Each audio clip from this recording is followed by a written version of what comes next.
BC म्हणजे काय तर बिफोर ChatGPT आणि AD म्हणजे आफ्टर डिस्रप्शन. जे मानवी बुद्धिमत्तेला जमत नाही ते अत्यंत वेगाने, अत्यंत कार्यक्षमतेने, अत्यंत परिणामकारकपणे करून दाखवणारी न मानवी बुद्धिमत्ता म्हणजे कृत्रिम बुद्धिमत्ता. औद्योगिक क्रांतीने जसा एक वर्किंग क्लास निर्माण केला तसा कृत्रिम बुद्धिमत्ता क्रांती एका अनवर्किंग क्लासला जन्म देईल. Man is a tool making animal. तो करतच राहणार अशी टूल्स. याच्यापेक्षा जास्त ऑटोमेट होणारी टूल्स येतील. कदाचित सगळी सिव्हिलायझेशन प्रोग्रामेबल करण्याचा पण मानस असू शकतो. जगातली 90% माणसं 90% आधुनिक कामं करताना त्यांच्या 90% निखळ मानवी क्षमता वापरतच नाहीत. मानवाला एकच एक बुद्धिमत्ता नसते. तर माणसाचं मूल हे बहुविध बुद्धिमत्तांचा पट घेऊन जन्माला येतं. पण एखादी मुलगी अतिशय तरल अशा पदलालित्याने नृत्य करते, तिला तुम्ही बुद्धिमान नाही म्हणत. तिला तुम्ही फार झालं तर नृत्यांगना म्हणता. IQ एका मर्यादेच्या पलीकडे तुम्ही विकसित करू शकत नाही, कारण it's like a hardware and software. आपल्याला आता EQ डेव्हलप करायला पाहिजे.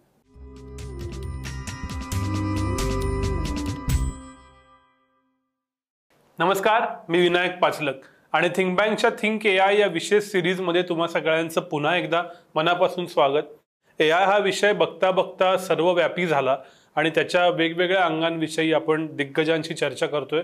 त्यातलीच एक अत्यंत महत्त्वाची चर्चा आज माझ्याबरोबर पुन्हा एकदा आहेत MKCLचे चीफ मेंटॉर विवेक सावंत सर. सर, स्वागत आहे तुमचं थिंक बँकवरती पुन्हा एकदा. नमस्कार.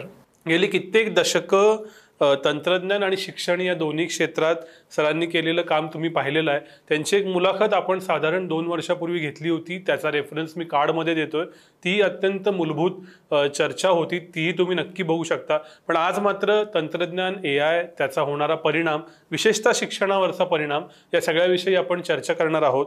सर, हाच मुद्दा घेऊन आपण सुरुवात करू की AI बद्दल चर्चा खूप झाली. आधी लेखांमधून, मग सिनेमांमधून, मग कोर्सेसमधून, आणि आता AI ॲक्च्युली आलंय. तर जेवढी चर्चा झाली खरंच तितक्या ताकदीनं ते आलंय का त्याच्याहून जास्त आलंय का नुसती चर्चाच आहे, प्रत्यक्षात काही नाही? नाही, प्रत्यक्षात खूप काही झालंय. विशेषतः नोव्हेंबर 2022 नंतर इतकं काही झालं की त्याचं जर वर्णन करायचं झालं तर मी नेहमी असं म्हणतो की BC आणि AD असं त्याचं वर्णन करावं लागेल. BC म्हणजे काय तर बिफोर ChatGPT आणि AD म्हणजे आफ्टर डिस्रप्शन. असे 2 वेगळे कालखंडच जणू काही, म्हणजे एका वेगळ्या युगामध्ये आपण नोव्हेंबर 2022 नंतर प्रवेश केलेला आहे. इतका मूलभूत बदल हा आपल्या सभ्यतेमध्ये, संस्कृतीमध्ये होतो आहे. आणि त्याच्यामुळे आपण असं समजू की त्याच्या आधी जी काही त्याच्याविषयीची चर्चा झाली तिला एक प्रकारे एक परमोच्च असा बिंदू हा आपल्या सिव्हिलायझेशननी गाठला 2022च्या नोव्हेंबरमध्ये. याचं कारण असं की AI मधून जी पॅटर्न रेकग्निशनची क्षमता विकसित होत होती तर ती बरीच वर्ष होत होती. AI मध्ये काय होतं की बिग डेटा, मग बिग डेटाच्या वर मशीन लर्निंग आणि मशीन लर्निंगमधून अल्गोरिथम्स, विशेषतः पॅटर्न्स, अशा 3 स्टेजेसमधून आपण जातो.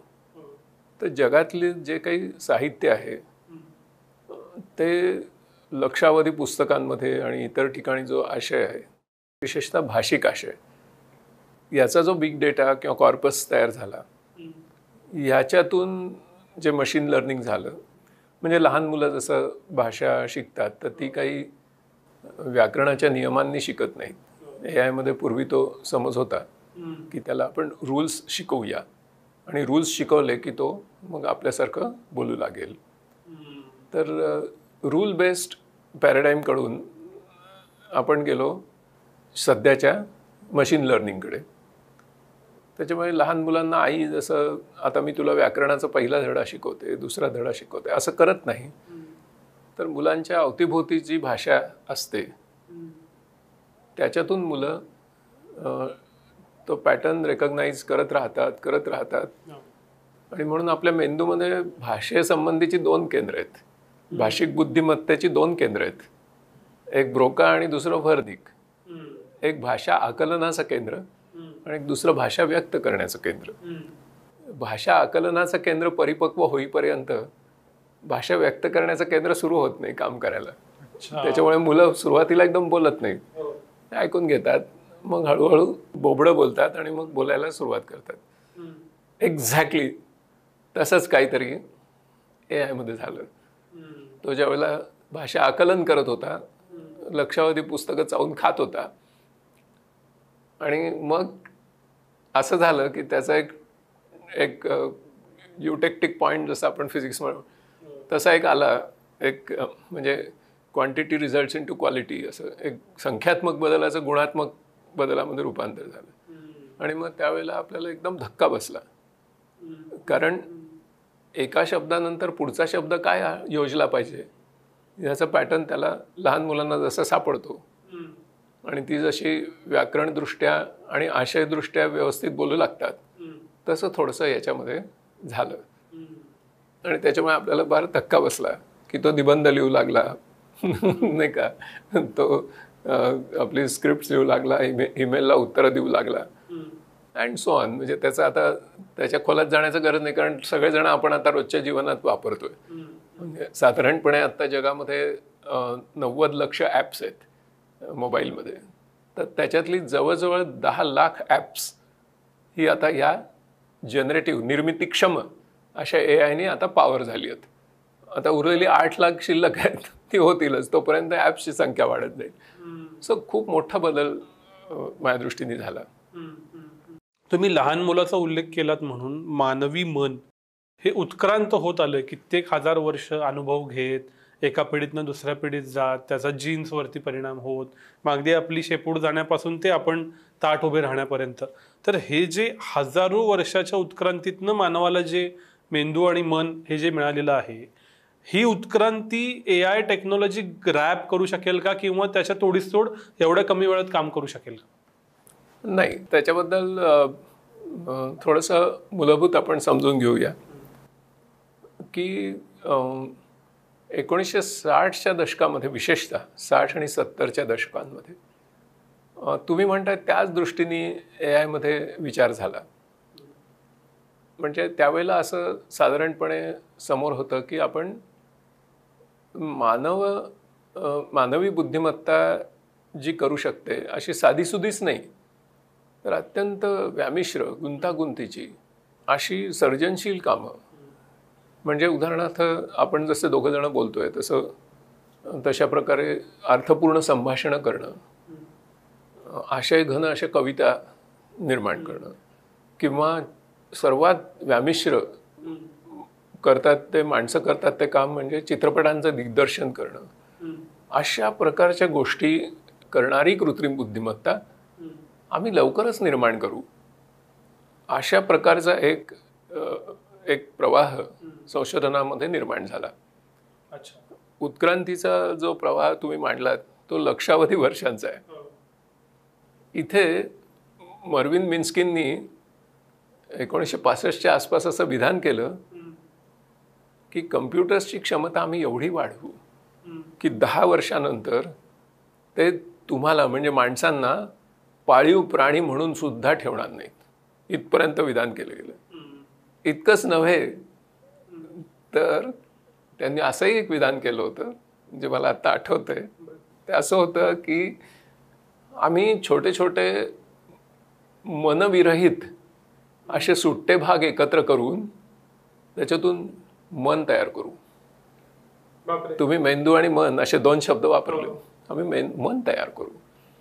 म्हणजे मनविरहित सुट्या छोट्या भागातून मन तयार होणं ही सुद्धा गोष्ट आम्ही संगणकामध्ये करून दाखवू. हे साधारण 1965 ते 75च्या काळात केले गेलेले दावे आहेत. ओके. आणि त्याच्यामुळे एका जनरेशनमध्ये, एका पिढीमध्ये आम्ही हे सगळं तुमच्या हातात देऊ हे तंत्रज्ञान वापरण्यासाठी, अशा प्रकारचा विश्वास त्यावेळेला शास्त्रज्ञांमध्ये होता. आणि त्याच्यासाठी प्रचंड निधी उपलब्ध झाला. अनेक अक्षरशः हजारो शास्त्रज्ञांची करिअर्स त्याच्यामध्ये झाली. प्रचंड त्याची हाईप त्या काळात जगामध्ये झाली. हॉलिवूडमध्ये त्याच्यावर सिनेमे निघाले. लोक घाबरून गेले की आपल्याला एक स्पर्धक निर्माण होतोय आता लॅबोरेटरीजमध्ये आत्ता कुठे कम्प्युटर येत आहेत आणि कम्प्युटर अमेरिकेमध्ये येत असतानाच्या काळामध्ये आपल्या नोकऱ्या जातील या भीतीने अनेकांना हृदयविकार झाले होते. हृदयविकार ही एक साथीचा रोग असल्यासारखी गोष्ट त्या काळात घडली होती. त्याच्यात संगणकांचा एक मोठा हिस्सा होता. असं असताना अजूनही पुढचं तर अशा प्रकारचं वातावरण तयार झालं आणि त्या काळामध्ये एक गोष्ट समोर आली की या संशोधनाला टप्प्याटप्प्याने अपयश येत गेलं आणि त्या अपयशातून हळूहळू हे स्पष्ट होत गेलं की मानवी बुद्धिमत्तेची हुबेहूब अशी पुनर्निर्मिती ही आपण संगणकान करू शकणार नाही.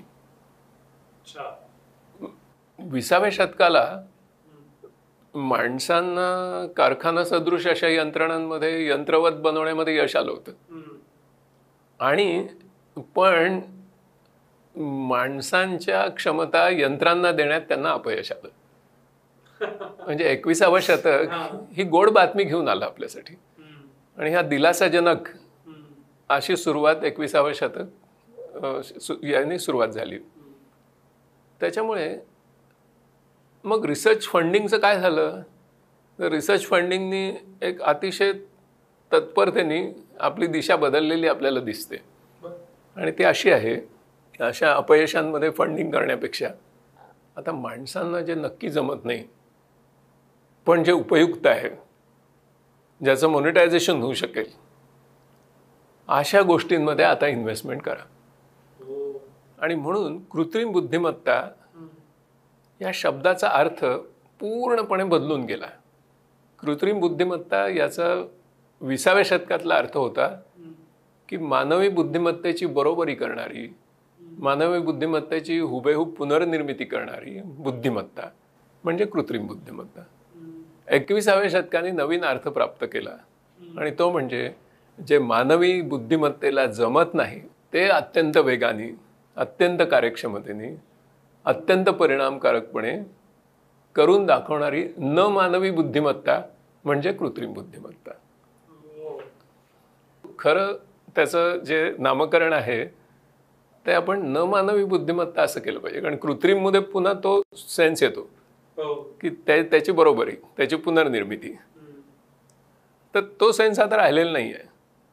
ओके जे मानवांना जमणारच नाही. म्हणजे आता मी चीनी वृत्तपत्र हे सहज मराठीत वाचतो. हे का शक्य झालं? ही काही मानवी बुद्धिमत्तेची कमाल नाही आहे कारण तिथे बसून कोणीतरी मानव माझ्यासाठी इंटरप्रिट करत नाही आहे रोज. तर हे आर्टिफिशियल इंटेलिजन्स किंवा कृत्रिम बुद्धिमत्ता हे प्रचलित नाव होतं आणि तेच आपण पुढे चालवलं. परंतु अगदी तंतोतंत वैज्ञानिक दृष्टीने बघायला गेलं तर ते नाव चुकीचं आहे. ते नाव न मानवी बुद्धिमत्ता असं आहे. ओके आणि त्याच्यामुळे त्याचा जो प्रवास आहे आता तो म्हणजे या दोन बुद्धिमत्तांचा जो प्रवास आहे ना तो डायव्हर्जंट होतोय. 20वं शतक याला कॉन्व्हर्ज होईल असं वाटत होतं की ह्याची जागा हे घेईल याला हे रिप्लेस करेल असं न राहता आता हे डायव्हर्जंट स्वरूप येते. ओके इतकं आणि त्याच्यामुळे उत्क्रांत होत गेलेली जी मानवी बुद्धिमत्ता आहे ती विलक्षण आहे. तिची बरोबरी आपण करू शकत नाही हे स्पष्ट झालं आणि याची 3 कारणं होती. मुख्य कारणं 3 अनेक आहे 4-5 आहेत. एक पहिलं कारण अगदी स्वाभाविक आहे तुम्हाला अगदी समोरासमोर दिसतं ते म्हणजे तुमचा डोळा आणि तुमच्या मोबाईल फोनमधला कॅमेरा याच्याने किती विलक्षण फरक आहे बघा.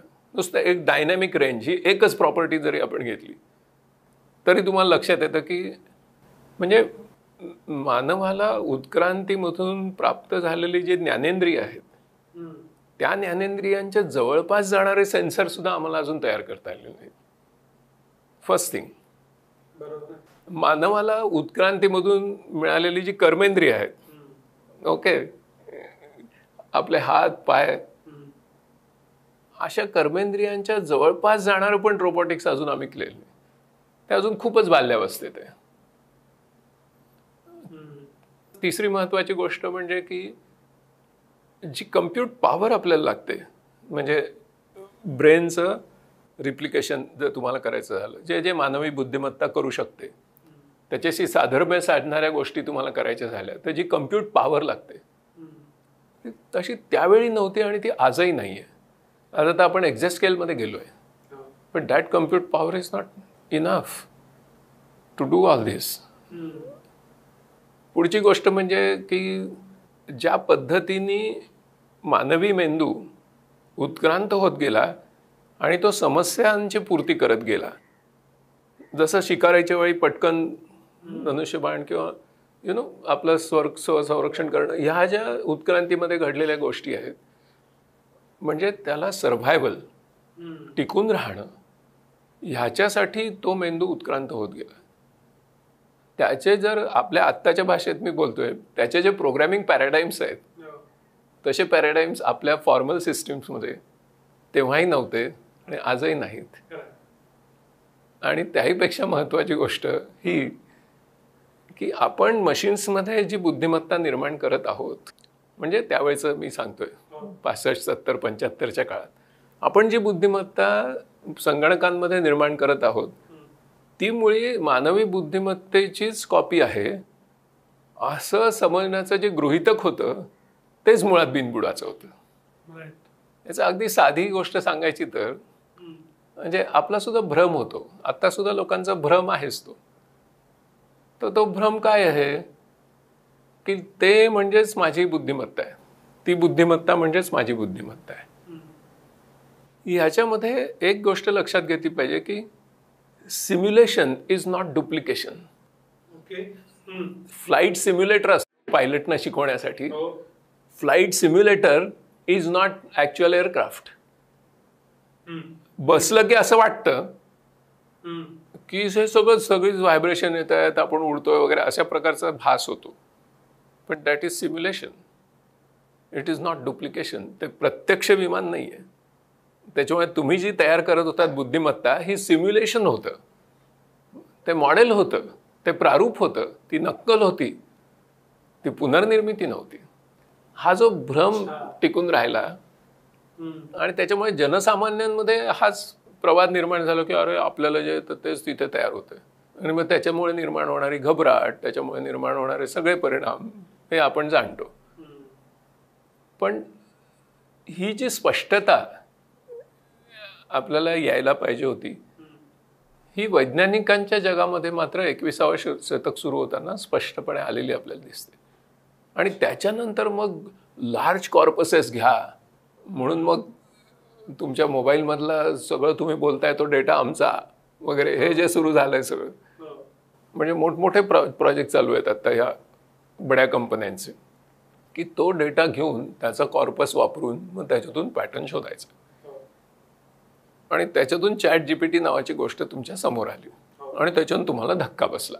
म्हणजे एखादं मूल घरामध्ये ज्यावेळेला बोलत नसतं आणि ऐकत असतं आणि एक दिवशी एकदम आई म्हणतं, तो जो चमत्कार घरामध्ये घडतो ना, आणि मग पुढे पुढे तर ते काय बोलूच लागतं, मग काय पुढे बोलायचंच नाही काही.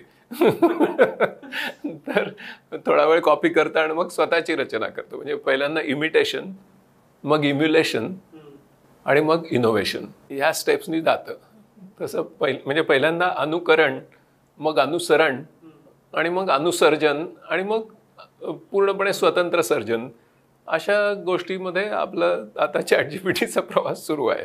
त्याच्यामुळे आपण त्याच्याकडे बघताना ह्या उत्क्रांतीच्या सेन्सनी जर बघत असू तर अजून खूप दूरचा प्रवास त्याला करायचा आहे. उत्क्रांतीने केलेला जो प्रवास आहे आपला तो अफलातून आहे. तुम्ही जे सांगितलं त्यातनं एक फार महत्त्वाची गोष्ट समोर येते, ती म्हणजे आपण त्याला न मानवी म्हणू किंवा मानवी बुद्धिमत्तेला जे जमणार नाही ते करणारी कृत्रिम बुद्धिमत्ता मुख्यत्वे. मग या दोघांनी एकमेकांना कॉम्प्लिमेंट करायला हवं का, की बाबा मनुष्य म्हणून मला या 10 गोष्टी येतात त्या मीच करणार आणि माझ्या क्षमतेबाहेरच्या 10 गोष्टी मला तंत्रज्ञान म्हणून मदत होणार आणि मग आम्ही एकमेकांच्या हातात हात घालून काम करू. असं घडेल का? असं घडताना दिसतंय का? असं घडण्यासाठी काय गरज आहे ते सांगतो. तसं घडायला पाहिजे, तीच दिशा आहे भविष्यकाळातली. पण तसं घडण्यासाठी काय करायला पाहिजे ते खूप महत्त्वाचं आहे. ते असं आहे की म्हणजे आता ही जी कृत्रिम बुद्धिमत्ता आता याच्यापुढे मी न मानवी शब्द वापरणार नाही, कारण प्रचलित शब्द तो आहे. ही जी कृत्रिम बुद्धिमत्ता विकसित व्हायला लागली, याच्याबद्दल जे भविष्यवेध आले, ते भविष्यवेध हे काय सांगतात आणि ते तसंच का सांगतात, आणि ते आपण आत्तापर्यंत बोललो त्याच्या विरुद्ध का जातात, हे आपण नीट समजून घेतलं पाहिजे. पहिली गोष्ट म्हणजे एक भविष्यवेध मी जस्ट घेतो उदाहरणासाठी, की युval नोआ हरारींनी असा एक भविष्यवेध दिला की औद्योगिक क्रांतीनी जसा एक वर्किंग क्लास निर्माण केला, तसा कृत्रिम बुद्धिमत्ता क्रांती एका अनवर्किंग क्लासला जन्म देईल. आता आपण त्याच्या खोलात शिरूया की ते असं का म्हणतात. ते असं म्हणतात याचं कारण असं आहे की औद्योगिक क्रांतीनी आपल्याला जे वर्किंग क्लास बनवलं ते एका कारखाना सदृश यंत्रणेमध्ये बनवलं, तशा एका संस्कृतीमध्ये बनवलं. टॉफलरनी दी थर्ड वेव्ह या पुस्तकात त्याचं खूप सविस्तर वर्णन केलेलं आहे. त्याच्यामध्ये काय झालं की आपण सगळे यंत्रांसारखे वागू लागलो.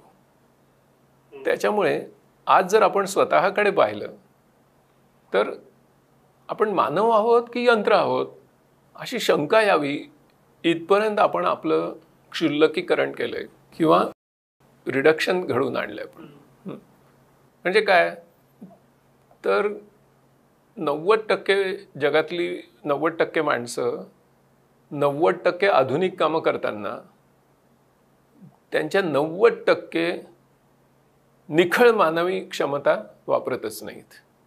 त्या अस्तंगत होत चालल्या आहेत. आपण यंत्रांसारखे वागतो आहोत आणि त्याच्यात धन्यता मानतो आहोत.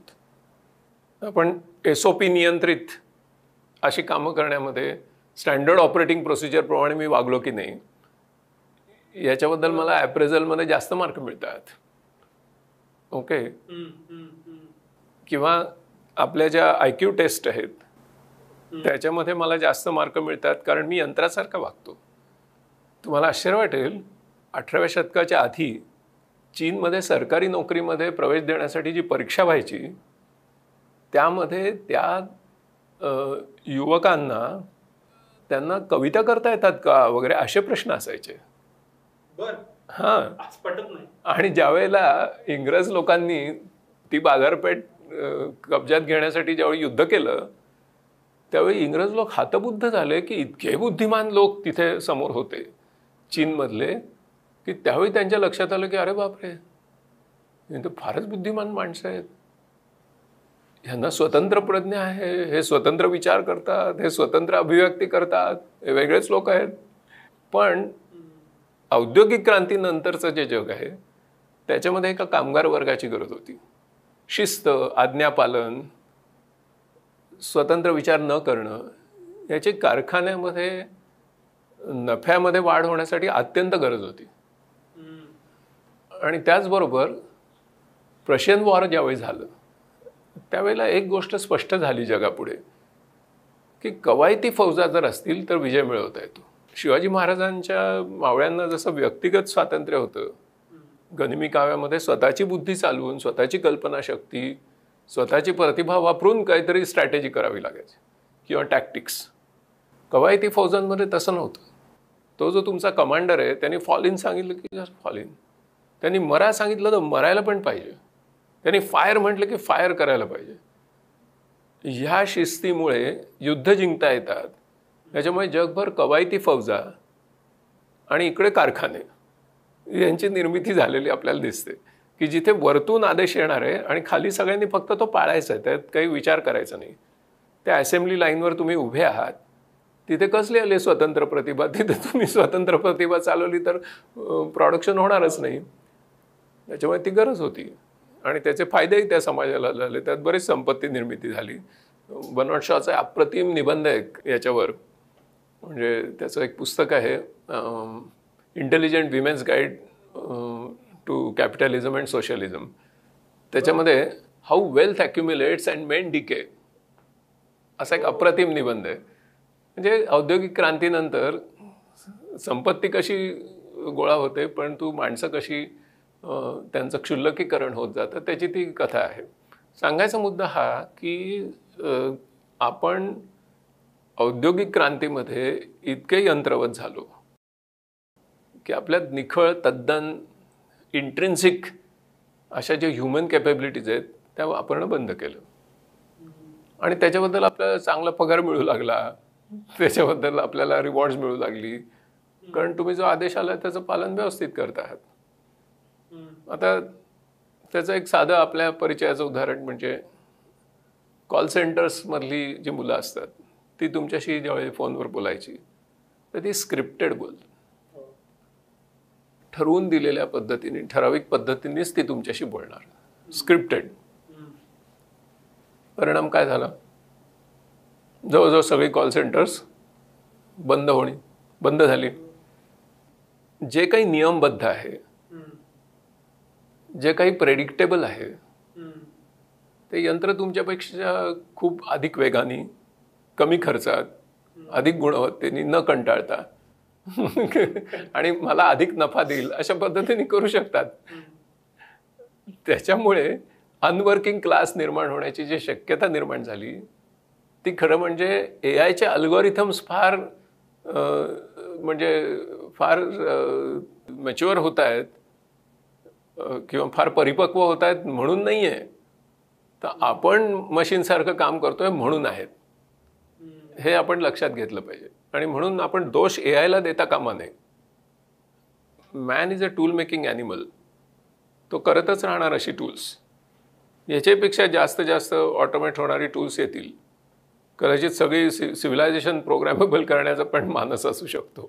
ओके, परंतु माणसांनी काय करायचं?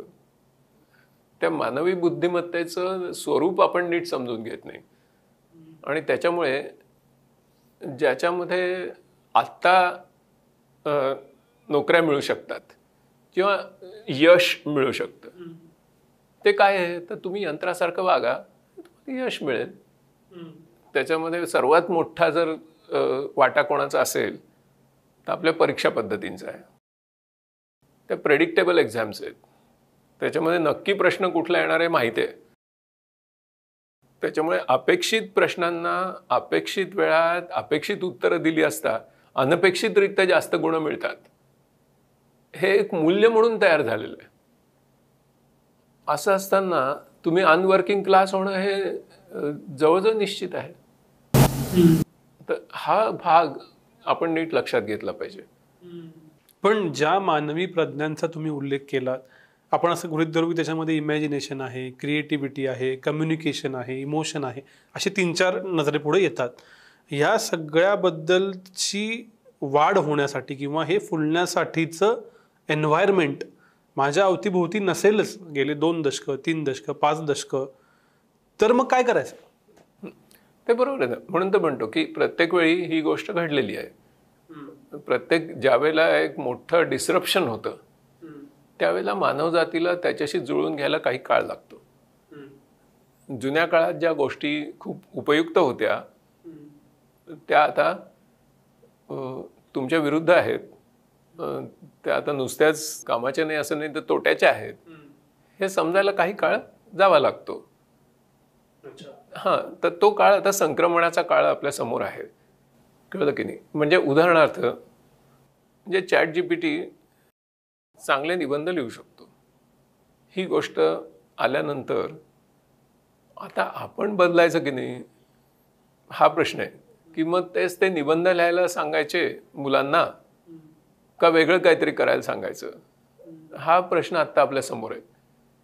म्हणजे आता एक साधी गोष्ट की माणसांना भाषेची निर्मिती करता आली. ओके, म्हणजे विशिष्ट चिन्हांना, ध्वनींना विशिष्ट संकेत देऊन, सामाजिक संकेत देऊन ते सगळ्यांनी सामाजिकदृष्ट्या पाळणं आणि मग त्याच्यातून संवाद साधणं, संवाद साधून त्याच्यातून संघटित होणं, संघटित होऊन प्रगती करणं, हा भाग माणसाने भाषेमधून मिळवला. तर ही भाषेची निर्मिती आपण करू शकतो. म्हणजे आपण किती निर्मितीक्षम आहोत अशा पद्धतीने आपण मुलांना शिकवतच नाही. आपण त्यांना ग्रामरचे धडे देतो आणि तिथेच थांबतो. दुसरी गोष्ट की आता आपल्याला माणसाच्या बुद्धीकडे कसं बघायला पाहिजे, तर एक म्हणजे आपण दोन गोष्टी बघू. तुम्ही अनेक गोष्टींचा उल्लेख केला की कल्पनाशक्ती वगैरे वगैरे. मी दोन महत्त्वाच्या गोष्टी बघीन की त्याला आता आपल्याला महत्त्व द्यायला पाहिजे. एक म्हणजे ॲडॅप्टेबिलिटी आणि दुसरं म्हणजे लर्नेबिलिटी. हां, पहिली गोष्ट म्हणजे काय, म्हणजे बुद्धी म्हणजेच काय हेच आपण विचार करू. बुद्धी म्हणजे केवळ पॅटर्न रिकॉग्निशन नाही आहे. बुद्धी म्हणजे फक्त दिलेल्या कॉर्पसमधून पुढचे शब्द ओळखून ग्रामरच्या दृष्टीने आणि आशयाच्या दृष्टीने करेक्ट वाक्यरचना करणं म्हणजे केवळ बुद्धी नाही आहे. ते एक पॅटर्न रेकग्निशन म्हणून मधून तयार झालेली एक यांत्रिक क्षमता आहे. इतकंच त्याच्याकडे बघितलं पाहिजे. पण आजूबाजूची परिस्थिती जी आहे त्या परिस्थितीमध्ये आणि माझ्या आतली परिस्थिती, ती आतली परिस्थिती आणि बाह्य परिस्थिती याच्याविषयी मी अवेअर होणं, याच्याविषयी मी सजग होणं आणि मग त्या परिस्थितीशी मला जुळवून घेऊन स्वतःची प्रगती साधणं येणं, ह्याला आता बुद्धी असं म्हणायला पाहिजे. ओके. दुसरी गोष्ट काय, तर कुठलीही नवीन गोष्ट मला पटकन शिकता येणं, त्याच्यामध्ये माझी तत्परता असणं, ती माझी क्षमता असणं आणि ती माझी प्रेरणा असणं. ओके. त्याच्यामुळे ॲडॅप्टेबिलिटी आणि लर्नेबिलिटी.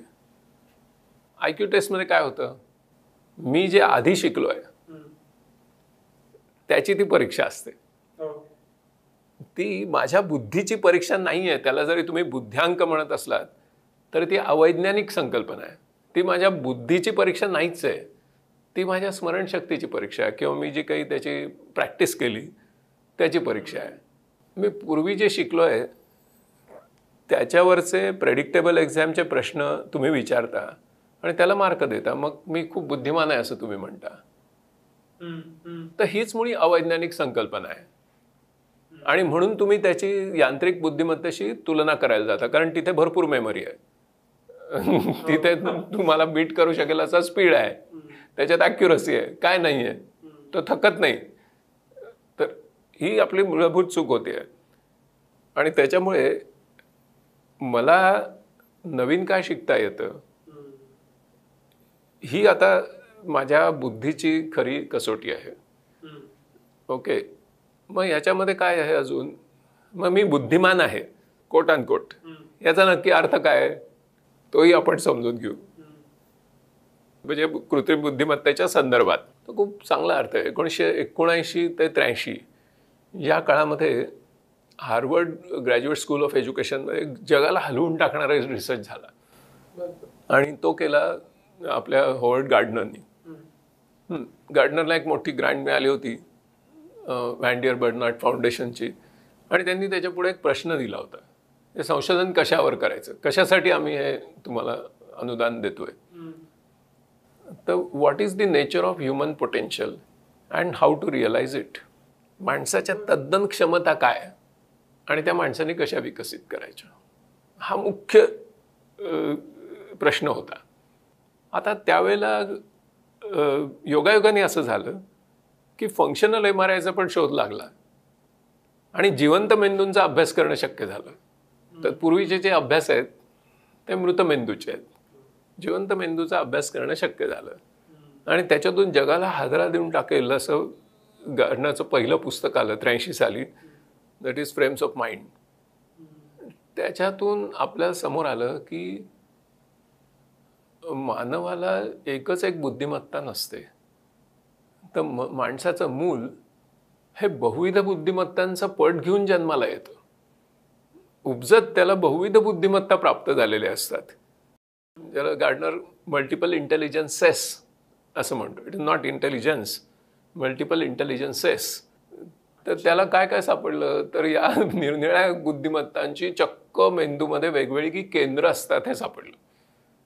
म्हणजे भाषिक बुद्धिमत्तेचं मगाशी जसं सांगितलं तसं आकलनाचं आणि व्यक्त करण्याचं 2 केंद्र. दुसरं काय तर सांगीतिक बुद्धिमत्तेचं केंद्र. मग काय तर तार्किक आणि गणिती बुद्धिमत्तेचं वेगळं केंद्र. मग काय तर निसर्गविषयक बुद्धिमत्तेचं केंद्र, जे आता सालीम अली वगैरेंसारख्या लोकांमध्ये खूप वेल डेव्हलप्ड असतं. किंवा अवकाशीय बुद्धिमत्तेचं केंद्र.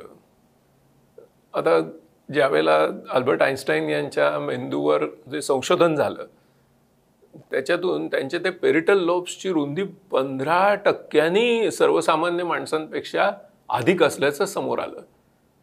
म्हणजे एकंदर विश्वाचा वेध घेणं ही जी जनरल थिअरी ऑफ रिलेटिव्हिटीमध्ये जी गोष्ट आली, तर ती अवकाशीय बुद्धिमत्ता, दृक अवकाशीय बुद्धिमत्ता, स्पॅशल इंटेलिजन्स ती दिसते त्याच्यात. तर ती बुद्धिमत्ता किंवा पुढची जी आहे ती म्हणजे कायनेस्थेटिक इंटेलिजन्स. तुमच्या मेंदूचा तुमच्या स्नायूंवर किती चांगलं नियंत्रण आहे, दॅट इज कायनेस्थेटिक इंटेलिजन्स. म्हणजे तुम्ही शरीराने ज्या ज्या गोष्टी करता, मग तुम्ही नृत्य करता, तुम्ही शस्त्रक्रिया करता, तुम्ही सोनार काम करता, तुम्ही सर्कसमध्ये निरनिराळ्या कसरती करता, तुम्ही ॲथलेटिक्स करता, तुम्ही निरनिराळे मैदानी खेळ खेळता, तुम्ही अतिशय श्रमाची अशी कामं करता, तुम्ही हस्तकौशल्याने अनेक कारागिरी करता. ह्या सगळ्या गोष्टी कशाने होतात, तर त्याचं इथे एक केंद्र आहे. इट इज कॉल्ड कायनेस्थेटिक इंटेलिजन्स, शारीर स्नायूविषयक बुद्धिमत्ता. तसंच अजून एक केंद्र काय सापडलं तर तुम्ही स्वतःला समजून घेण्याची एक बुद्धिमत्ता असते, इंट्रापर्सनल इंटेलिजन्स. आणि अजून एक केंद्र सापडलं ते म्हणजे इंटरपर्सनल इंटेलिजन्स, इतरांच्या भावभावना समजून घेऊन वागणं ही बुद्धिमत्ता. तर अशा 8 बुद्धिमत्तांचा पट घेऊन एक मूल जन्माला येतं. आपण शाळेत परीक्षा कशाच्या घेतो, फार झालं तर भाषिक बुद्धिमत्ता आणि गणिती तार्किक बुद्धिमत्ता, त्यांना बुद्धिमान म्हटलं जातं. पण एखादी मुलगी अतिशय म्हणजे तरल अशा पदलालित्याने नृत्य करते, तिला तुम्ही बुद्धिमान नाही म्हणत, तिला तुम्ही फार झालं तर नृत्यांगना म्हणता. किंवा ऑलिम्पिकमध्ये ॲथलेटिक्समध्ये ज्यांनी सुवर्ण पदकं वगैरे मिळवली त्यांना तुम्ही ते खेळाडू किंवा असं काहीतरी ॲथलीट वगैरे म्हणून त्यांना तुम्ही बुद्धिमान नाही म्हणत. ओके, आता इथे तुमचं बरोबर जर तुम्ही आता ChatGPTकडे किंवा एकंदर कृत्रिम बुद्धिमत्तेकडे बघितलं तर भाषिक आणि तार्किक या 2 प्रांतामध्ये तो आहे, उरलेल्या प्रांतात तो नाहीच आहे. ओके, तर त्याच्यामुळे आपल्याला तिथे लक्षात घेतलं पाहिजे की आपण खूप उत्क्रांत झालेले आहोत. टिकून राहण्यासाठी या सगळ्या बुद्धिमत्तांची गरज असते आणि आपलं काम ते आहे. आपलं काम फक्त कारकून होणं नाही आहे, हे आपल्याला लक्षात यायला पाहिजे. म्हणजे ठराविक कामं करणं, नियमबद्ध कामं करणं, याच्यासाठी आपण पृथ्वी तलावर आलेलोच नाही आहे. कळलं की नाही? तो नंतर औद्योगिक क्रांतीच्या काळात घडलेला एक अपघात आहे आणि तो आपण लवकर विसरून गेला पाहिजे.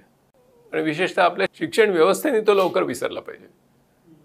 कारण त्याच्यासाठी तुम्ही मुलांना नोटा छापणारं यंत्र केलं होतं तर ठीक आहे, आता नोटा नाही ना छापल्या जात त्याच्यातून, त्याचं काय करणार आता.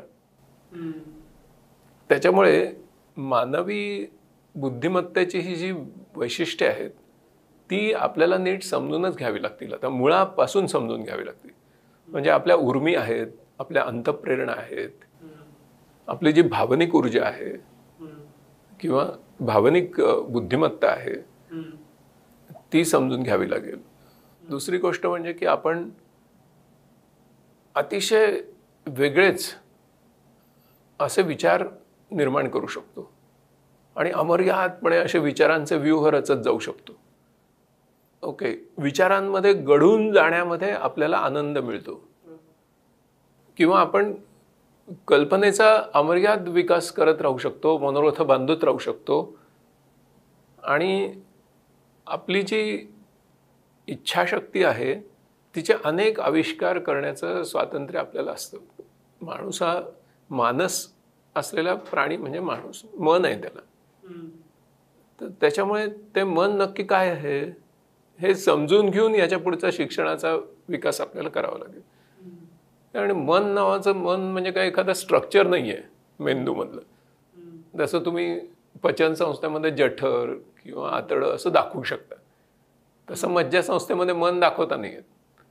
Mind is not a structure, it's a function, one of the functions of brain, one of the functions of nervous system.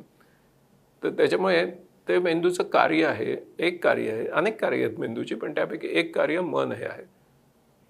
तर ते जर आपल्याला नीट समजून घेतलं तर मग त्याचा विकास कसा करायचा, त्याच्यातून मानवी क्षमतांचा विकास कसा करायचा, अशी आपल्याला एक स्ट्रॅटेजिक डायरेक्शन याच्या पुढे लागेल.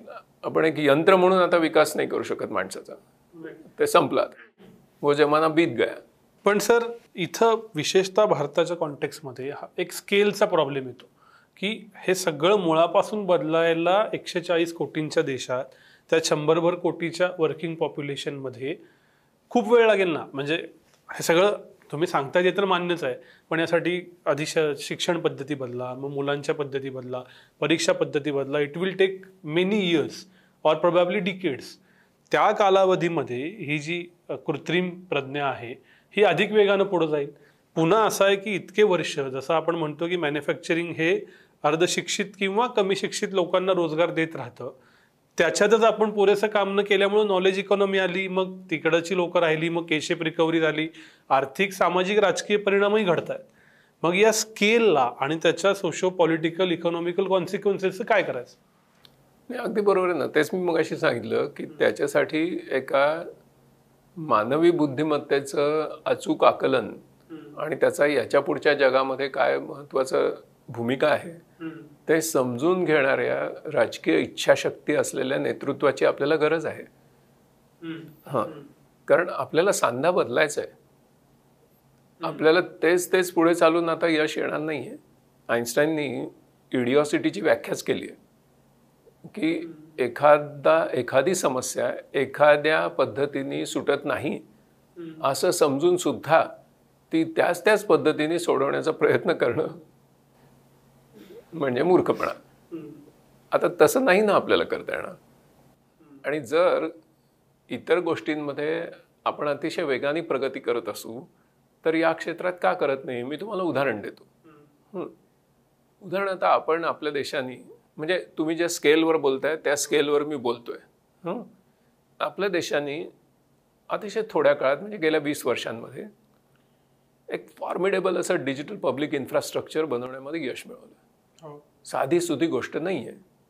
ओके, डिजिटल पब्लिक इन्फ्रास्ट्रक्चरमध्ये आपण एवढ्या 140 कोटी लोकांना आधार कार्ड आणि एक युनिक आयडेंटिटी देण्यामध्ये यशस्वी झालो. त्याच्या पुढे आपण काय केलं तर आपण युनिव्हर्सल पेमेंट इंटरफेस आणलं, UPI. आपल्या बाजारातली भाजी विकणारी भगिनी सुद्धा आता आपल्याला तो QR कोड दाखवते, पैसे ट्रान्सफर होतात.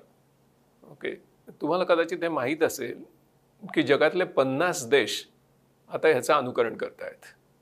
म्हणजे भारत हा त्यांचा त्या बाबतीतला लीडर आहे.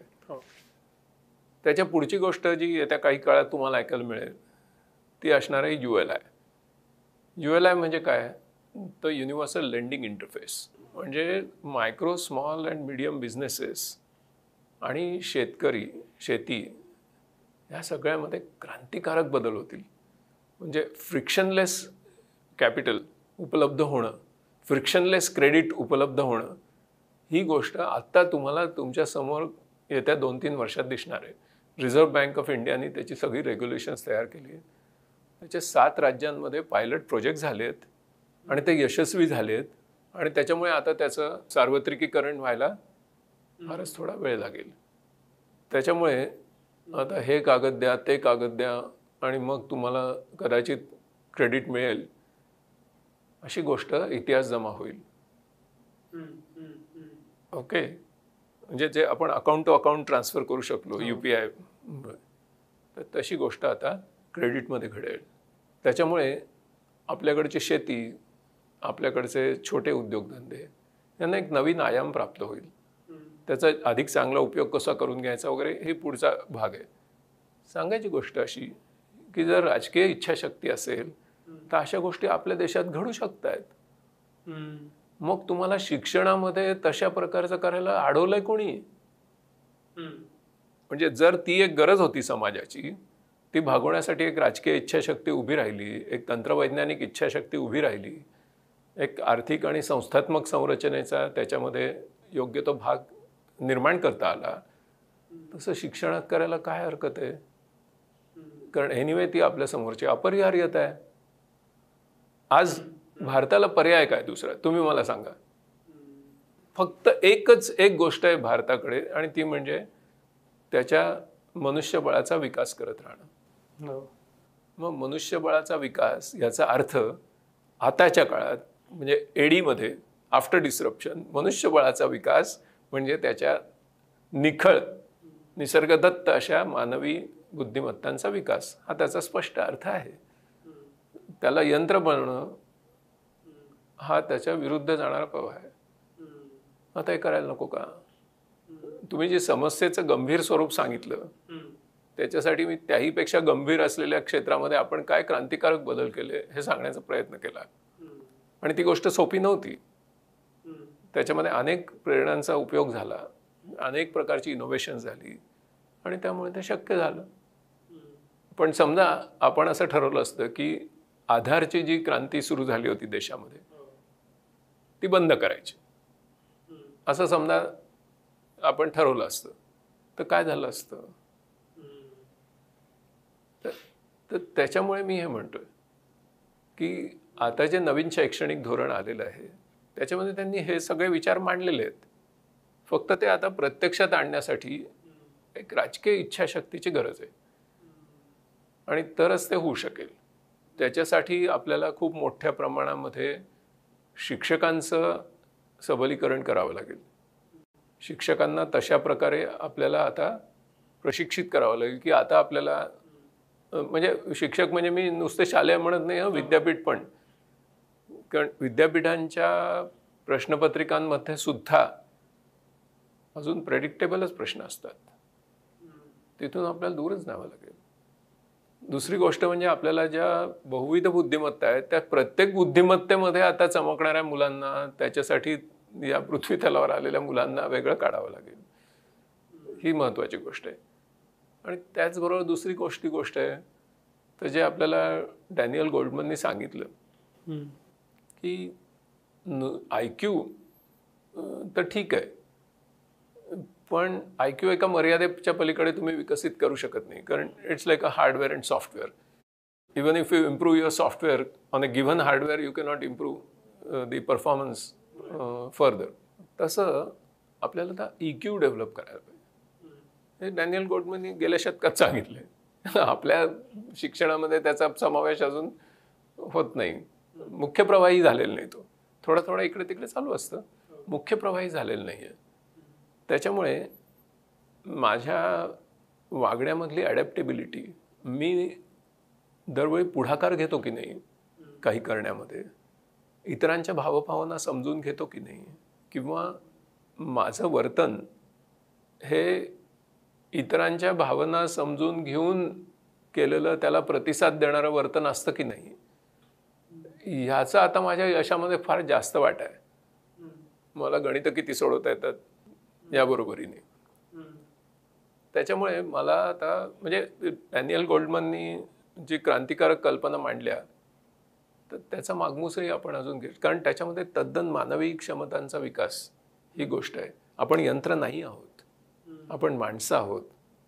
आपल्याला भावना आहेत, म्हणजे राग, दुःख, तिरस्कार किंवा आश्चर्य, आनंद, भीती अशा ज्या 6 मुख्य भावना आहेत त्यांचे आपण 270 आविष्कार करतो, आणि 7000 चेहऱ्यावरच्या हावभावातून ते व्यक्त करतो.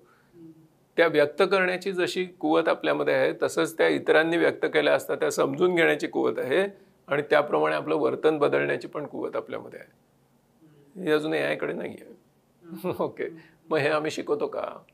याचा विकास आम्ही करतो का? हे ज्यांना जमतं ते यशस्वी होतात. ते म्हणतात की आम्हाला परीक्षेत तर काही मार्क नव्हते, आम्ही तर नापास झालो होतो, पण उद्योजक म्हणून आम्ही फार यशस्वी झालो. मग कसे झाले यशस्वी? तर ह्या गोष्टींना आपण महत्त्व देत नाही, किंवा स्वतःचं आपण कोण आहोत स्वतःला समजून घेणं, त्याचबरोबर स्वतःच्या भावनांचं नियंत्रण करण्याचं शिक्षण, स्वतःच्या विचारांचं, वर्तनाचं स्वनियंत्रण करण्याचं शिक्षण हे आम्ही देत नाही. किंवा त्याचबरोबर की मला माझ्याकडे जी फ्री विल आहे त्याचं एक्सप्रेशन करायचं याचं शिक्षण देत नाही. म्हणजे एका फ्रेंच कादंबरीकारांनी, तो तुरुंगामध्ये होता, तुरुंगामधून तो नेहमी विचार करायचा की बाहेर आलो ना की स्वातंत्र्य हीच खरी गोष्ट आहे आयुष्यात, दुसरं कुछ नाही आहे, आणि म्हणून मी पूर्णपणे मुलांना स्वातंत्र्य देणारी एक शाळा काढणार. मग तो खरंच तशी शाळा काढतो, मुलांना पूर्ण स्वातंत्र्य असतं. मग त्या शाळेमध्ये एक दिवशी तो मुलांना निबंध लिहायला सांगतो, माय फेवरेट बर्ड. एक मुलगा जो निबंध लिहितो तो त्याच्या कादंबरीमध्ये आलेला आहे. निबंध असा आहे की my favourite bird is an owl. घुबड हा माझा सर्वात आवडता पक्षी आहे. सुरुवातच, but it is seen only during the night. तो फक्त रात्री दिसतो. So can I write something on cow. बघा मानवी बुद्धिमत्ता कशी काम करते. म्हणजे बहिणाबाईंनी जे मन वढाय सांग, मग can I write something on cow. Cow has 6 sides, front, back, left and right. 4च सांगतो. At the front, it has got 2 horns, so that mouth can be located in between. And at the back, it has a long tail, which is, for flicking the flies, which would otherwise fall into the milk. आता अशा निबंधाला तुम्ही शाळेत mark देणार का? की जे पूर्णपणे मानवी कल्पना शक्तीने लिहिला गेला. विषय होता माय फेवरेट बर्ड. आता ही लवचिकता आमच्या शिक्षणशास्त्रात येणार का? बरं, याच्यात काय होतं? कल्पनाशक्ती होती आणि शिस्त पण होती. शिस्त काय होती? व्याकरणाचे सगळे नियम त्या मुलांनी नीट पाळलेले होते, पण कल्पनांचा आविष्कार त्यांनी अमर्याद स्वरूपात केला होता. तर ही संस्कृती आम्हाला आता आणावीच लागेल, कारण आता याची गरज आहे. याच्यातून संपत्तीची निर्मिती होणार, याच्यातून रोजगारांची निर्मिती होणार आहे, याच्यातून लोकांना त्यांच्या जीवनाचा अर्थ सापडणार आहे. फ्रॉइडने सांगितलं होतं की माणसाचं हे काय आहे, तर विल टू प्लेजर. ओके, त्याच्यानंतर मानसशास्त्रज्ञ पुढे गेले, ते काय म्हणाले, विल टू पॉवर. ओके, पण त्याच्या पुढे मानसशास्त्र गेलं, विल टू मिनिंग. कारण आज सगळ्या आपल्या लोकांच्या जीवनामध्ये हा मोठा प्रश्न निर्माण झाला आहे. कारण यंत्रवत अशा प्रकारची संस्कृती आपण स्वीकारली, विभक्त कुटुंब पद्धती तयार झाली आणि आपण एकटे झालो. आणि एकटे झाल्यामुळे काय झालं की स्वातंत्र्य खूप मिळालं, पण सुरक्षितता गेली. एकत्र कुटुंब पद्धती, ती गावं, जुनी गावं, त्याच्यातले नातेसंबंध, याच्यातली जी सुरक्षितता होती ती गेली.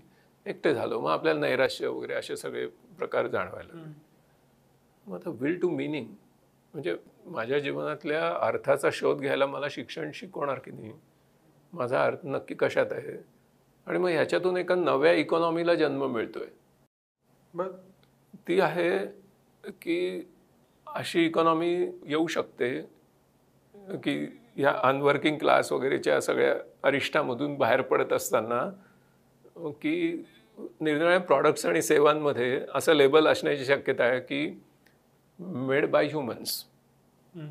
आणि मग तुम्हाला त्याच्यावर ओव्हर अँड अबाव असा ह्युमन प्रीमियम मिळण्याची शक्यता आहे. त्याच्यासाठी आत्ता काही डिव्हायसेस आलेत की ते इथे लावून ओके तुम्ही त्या ॲपला कनेक्ट होता आणि मग तुम्ही जे हाताने करता त्याच्यातली प्रत्येक ॲक्शन ही ब्लॉकचेननी त्या मल्टिपल लेजर्समध्ये लिहिली जाते. आणि मग ही व्हिडिओ तुमच्या ग्राहकाला उपलब्ध होते की ही वस्तू जी तू घेणार आहेस ती खरोखर मेड बाय ह्युमन आहे आणि म्हणून तू ह्युमन प्रीमियम देतो आहेस. म्हणजे AI and blockchain is also helping the made by human economy. Okay, तर याच्यामुळे तुम्ही म्हणताय ती गोष्ट खरी आहे की 140 कोटींच्या देशामध्ये हे कसं करायचं. तर या दिशेने आपल्याला जावं लागेल, कारण बदल झालेला आहे. बदलाला आपल्याला प्रतिसाद द्यावा लागेल, प्रतिक्रिया करून चालणार नाही. म्हणजे त्याचा वेग जो आत्ता कमी आहे त्याच्याने मला खूप काळजी वाटते. तिथे आपली कुठेतरी प्राथमिकता बदलण्याची गरज आहे. ज्या प्राथमिकता आपण इतर क्षेत्रांमध्ये देतोय तशा इथे देत नाही आहे, त्याची आत्ता गरज आहे आपल्याला.